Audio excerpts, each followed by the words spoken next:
De 1939 a 1945, o Oceano Atlântico foi um cenário de uma das batalhas mais importantes da Segunda Guerra Mundial. Quando a Alemanha nazista se rendeu, em maio de 1945, centenas de seus submarinos U-Boot ainda estavam à espreita nos oceanos, com suas tripulações sem saber que a guerra havia terminado. Nos dias caóticos finais do conflito, comandantes alemães chegaram a tentar esconder ou destruir muitos desses U-Boats para impedir que caíssem nas mãos dos aliados. Dos 1.156 U-Boats construídos pela Alemanha, a maioria foi afundada em combate ou autodestruída por suas próprias tripulações, restando apenas cerca de 156 intactos para se render. À medida que esses últimos submarinos se entregavam, forças aliadas os abordavam em massa. E o que encontraram a bordo chocaria o mundo.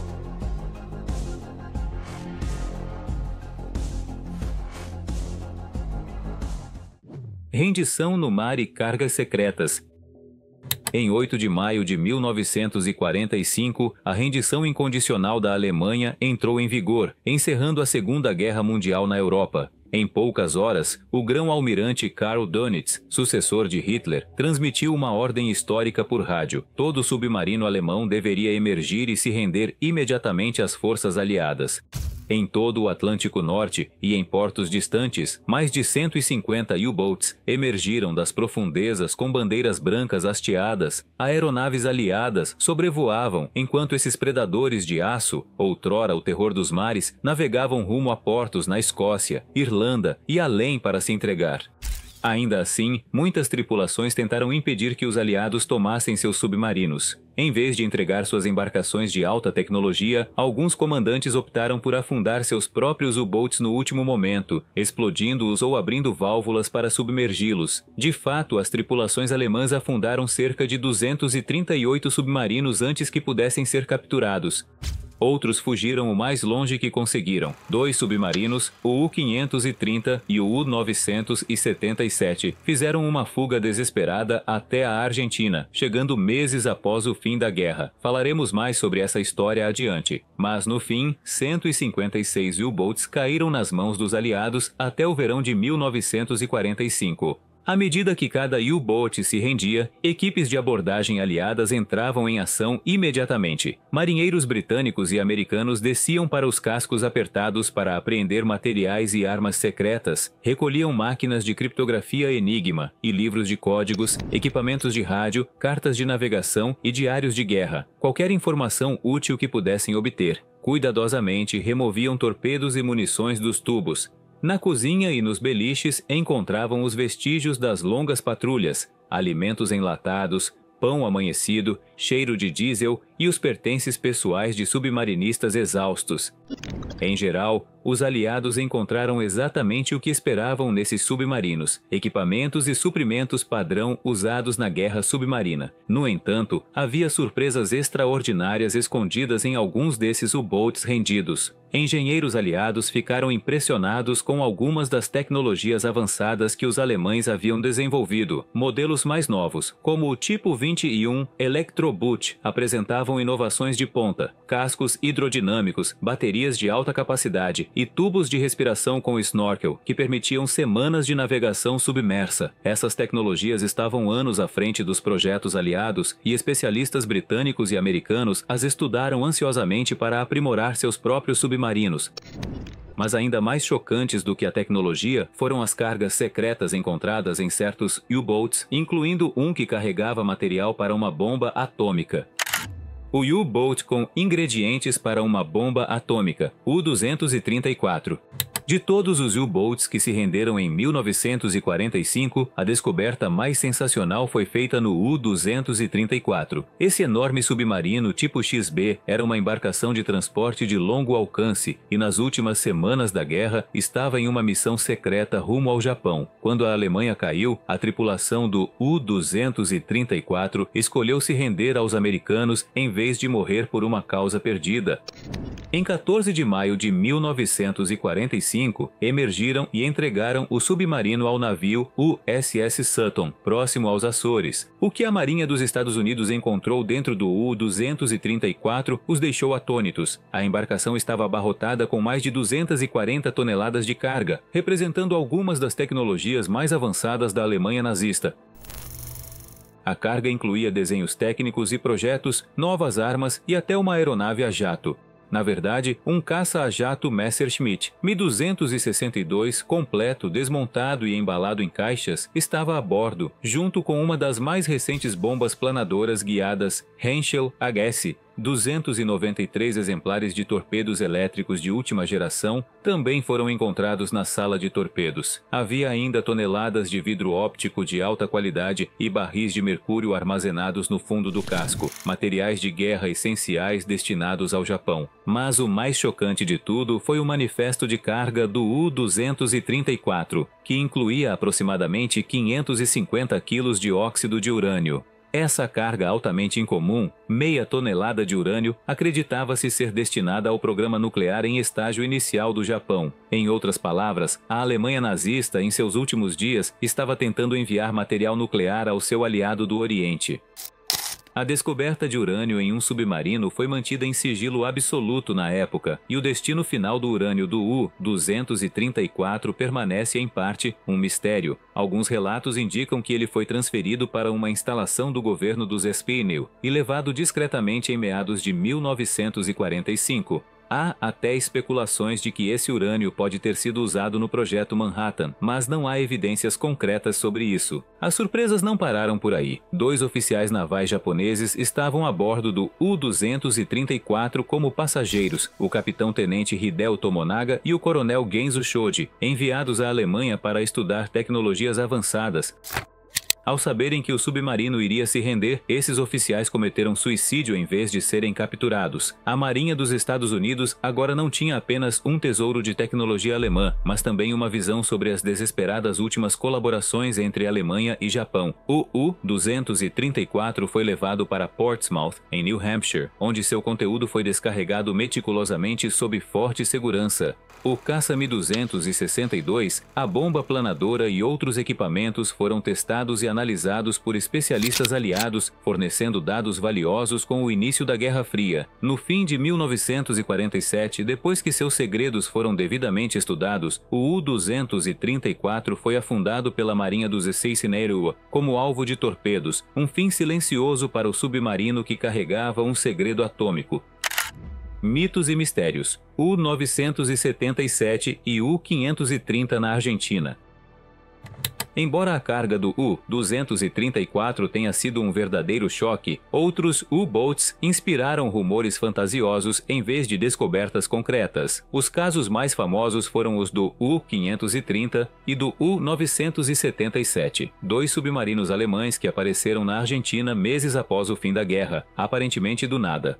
A rendição tardia e as viagens misteriosas geraram especulações selvagens sobre o que, ou quem, poderia estar escondido dentro deles. O U-530 chegou a Mar del Plata, na Argentina, em 10 de julho de 1945, 2 meses após o colapso da Alemanha. Seu jovem capitão, o Oberleutnant Otto Wermuth, havia feito um longo desvio em vez de se render na Europa. O U-977, sob comando do Oberleutnant Heinz Schäfer, seguiu um caminho semelhante. Após uma jornada de 66 dias submerso, contornando patrulhas aliadas com o uso de snorkel, o U-977 surgiu em Mar del Plata em 17 de agosto de 1945. O mundo ficou surpreso e, em alguns círculos, desconfiado. Por que esses U-boats demoraram tanto? O que ou quem estavam transportando? Imediatamente surgiram rumores de que altos oficiais nazistas, talvez até o próprio Adolf Hitler, teriam escapado nesses submarinos. Outras histórias alegavam que os U-boats transportavam tesouros roubados, ouro, joias ou armas secretas destinadas a um quarto Reich na América do Sul. A verdade acabou sendo bem mais comum. Quando autoridades argentinas e norte-americanas inspecionaram o U-530 e o U-977, não encontraram nenhum sinal de Hitler, nenhum tesouro e nada fora do comum. Apenas os armamentos e suprimentos padrão de um U-boat em patrulha. Wermuth e Schäfer insistiram que não transportavam passageiros secretos nem cargas especiais. Na verdade, o capitão Wermuth, do U-530, havia até lançado ao mar seus torpedos, livros de códigos e equipamentos sensíveis antes de entrar em Mar del Plata, para garantir que nada útil caísse nas mãos dos aliados. Interrogatórios detalhados conduzidos pela Marinha dos Estados Unidos confirmaram seus relatos. Wehrmuth afirmou categoricamente que nenhuma pessoa ou tesouro havia sido desembarcado ou transportado pelo U-530 em nenhum momento da viagem. Da mesma forma, a tripulação do U-977, após ser extraditada para os Estados Unidos e o Reino Unido, foi considerada como tendo transportado apenas a si própria. Ambos os submarinos eram simplesmente os últimos remanescentes da frota de U-boats, com suas tripulações tentando evitar uma prisão severa fugindo para um canto neutro do mundo. Sheffer, do U-977, escreveu mais tarde um livro de memórias sobre a angustiante jornada submersa de 66 dias até a Argentina, e nele também confirma que seu submarino não era um táxi de fuga nazista carregado de ouro ou fugitivos, apenas um U-boat condenado tentando sobreviver por mais algum tempo. Embora os rumores sensacionalistas fossem falsos, a saga do U-530 e do U-977 continua sendo uma nota de rodapé fascinante. Esses submarinos demonstraram os extremos a que alguns marinheiros alemães chegaram no fim da guerra, acreditando que poderiam encontrar refúgio no exterior. No final, tanto o U-530 quanto o U-977 foram entregues aos Estados Unidos. A Marinha do Sepoy Iowa afundou ambos em 1946 durante testes com torpedos, depois que os interrogatórios e inspeções foram concluídos. Quaisquer segredos que carregavam já haviam sido revelados e se resumiam apenas ao armamento e equipamento padrão de um U-boat nos últimos dias da guerra. Operação Deadlight, afundando o resto. Com o avanço de 1945, os aliados enfrentaram uma questão prática. O que fazer com todos aqueles U-boats rendidos? Manter dezenas de submarinos inimigos atracados em portos era caro e perigoso. A resposta foi a Operação Deadlight, um plano para rebocar a maioria dos U-boats até o mar aberto e afundá-los de vez. Nos meses após o dia da vitória na Europa, V-Day, os líderes aliados concordaram que, com exceção de um pequeno número mantido para testes, o restante da frota de submarinos alemã deveria ser completamente eliminado. Na Conferência de Potsdam, em julho de 1945, Winston Churchill defendeu que apenas alguns submarinos fossem preservados para compartilhamento de tecnologia e que o resto fosse destruído. Os aliados decidiram manter 30 U-boats no total, a serem divididos igualmente entre o Reino Unido, os Estados Unidos e a União Soviética para fins de pesquisa, e todos os outros seriam afundados no mar. Coube à Marinha Real Britânica executar essa tarefa nada agradável. De novembro de 1945 até fevereiro de 1946, rebocadores da Marinha Real Britânica conduziram metodicamente mais de 100 submarinos rendidos para o Atlântico, a cerca de 160 quilômetros a noroeste da Irlanda. A equipe da Deadlight havia designado 3 áreas de despejo, com os codinomes Xiste, Wiggy e ZDZ como cemitérios submarinos. Mas a operação não saiu exatamente como planejado. Muitos dos U-boats estavam em péssimas condições após meses de abandono e sabotagem. Enquanto eram rebocados por mares agitados de inverno, 56 submarinos naufragaram antes mesmo de chegar às zonas de afundamento devido a vazamentos e ao mau tempo. Os restantes foram destruídos por disparos ou cargas explosivas nas áreas designadas. Destruidores britânicos e até aviões da Força Aérea Real participaram do afundamento dessas embarcações outrora letais. No início de fevereiro de 1946, a Operação Deadlight havia enviado 116 U-boats para o fundo do mar. Alguns poucos submarinos, é claro, escaparam desse destino. Os 30 modelos mais modernos ou relevantes foram preservados conforme o acordo entre os aliados. A Marinha Real Britânica, a Marinha dos Estados Unidos e a Marinha Soviética ficaram cada uma com uma parte desses exemplares. Os soviéticos, por exemplo, receberam vários dos cobiçados U-boats tipo 21 e basearam seus primeiros projetos do pós-guerra neles. O Reino Unido e o Canadá operaram alguns desses submarinos alemães para treinamento e avaliação até o fim da década de 1940. Mas em 1948, até mesmo a maioria desses submarinos preservados foi desmantelada ou afundada. A outrora poderosa frota de U-boats foi efetivamente apagada do mapa. Destroços, relíquias e o legado dos U-boats. Nas décadas após a guerra, a história desses U-boats foi lentamente saindo das manchetes e entrando para os livros de história. Os centenas de submarinos afundados durante a Operação Deadlight simplesmente repousaram no fundo do mar, em grande parte esquecidos. Só no início dos anos 2000 é que exploradores como o arqueólogo marinho Dr. Innes McCartney começaram a localizar esses destroços no Atlântico Norte usando sonares submersíveis de alta profundidade. A equipe de McCartney identificou pelo menos 14 U-boats da Deadlight, ainda em grande parte intactos nas águas geladas. As imagens revelaram verdadeiras cápsulas do tempo de 1945, submarinos em posição ereta no leito marinho, canhões de convés ainda instalados, cobertos de ferrugem e incrustações marinhas. São como um museu subaquático sombrio da frota de U-boats de Hitler. Acima das ondas, alguns poucos U-boats reais sobreviveram como peças de museu para lembrar as futuras gerações dessa história. O U-505, capturado durante a guerra em 1944, foi colocado em exibição em Chicago e continua sendo uma das principais atrações, completo com a máquina Enigma e os livros de códigos encontrados em seu interior. O U-995, que se rendeu na Noruega, acabou se tornando um museu na Alemanha, em Laboe, onde os visitantes podem caminhar por seu apertado casco pressurizado. O destroço do U-534, içado em 1993 do mar de Kattegat, revelou 2 máquinas de criptografia Enigma, documentos de guerra e 13 torpedos. Nenhum ouro escondido, apenas as ferramentas da guerra. Cortado ao meio para exposição na Inglaterra, o U-534 permite que o público veja o interior de um U-boat, desde os minúsculos alojamentos da tripulação até a sala de torpedos, exatamente como foram deixados.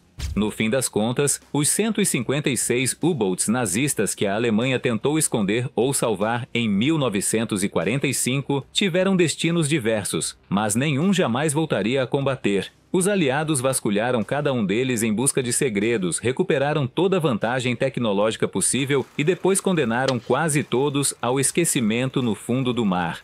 O que encontraram dentro desses submarinos foi revelador, às vezes comum: caixas de salsicha, baterias reservas, máquinas de cifra e às vezes extraordinário, como meia tonelada de urânio para um projeto de bomba atômica. O capítulo final dos U-boats acabou sendo de revelação e não de destruição. Os temidos submarinos da matilha de lobos que antes assombravam o Atlântico se transformaram em fontes de conhecimento e em lembretes inquietantes de quão perto o mundo esteve de desfechos ainda mais sombrios hoje.